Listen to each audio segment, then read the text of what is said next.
Граѓаните на Гевгелија имаа можност да ја проследат презентацијата на возила, вооружување и опрема на армијата на Соединетите Американски држави и Македонската армија, кои се дел од заедничката воена вежба Одлучен удар 19. Бенефитот за општината е многу кратен од аспект на амбиентот во кој се спрема Македонија за влез во НАТО.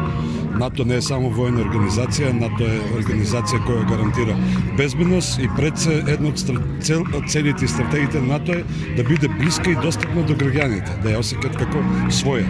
Токму во тој дух, тука се војниците на НАТО, Македонија, знаете дека во овој временски период на Криволок има вежба на земите членки на НАТО, Америка, Црна Гора, македонската војска, бугарската и сите соседни земји членки на НАТО.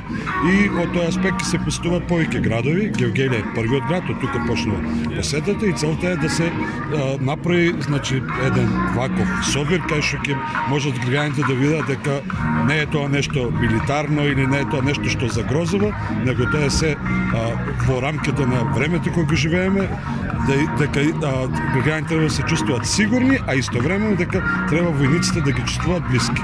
Граѓаните преку директна комуникација поблиску се запознаа со опремата, постапките и процедурите кои ги извршуваат припадниците на армиите учеснички на оваа досега најголема воена вежба кај нас. Дека анализите покажуваат дека овде се гледаат научените лекции на двете армии, како и разликите кои ги имаме и секако искуствата кои ги имаме надвор и во земјата и во странство и ги споделуваме нашите и нивните искуства, се со цел за да добиеме едно големо позитивно искуство. Одлучен удар е досега најголема вежба која ја организира нашата армија, во која учествуваат околу 2700 војници од армии на уште 5 сојузници. Многу сум среќна што сум тука, ова ме е прв пат да излегувам надвор од Соединетите Американски држави. Вашата земја е прекрасна. Вежбата се изведува во периодот од 5 јуни до 8 јули на армискиот полигон Криволак и има за цел зајакнување на стандардните оперативни процедури на единицата од составот на армијата, како и унапредување на заемното разбирање и доверба и зајакнување на меѓусебната соработка.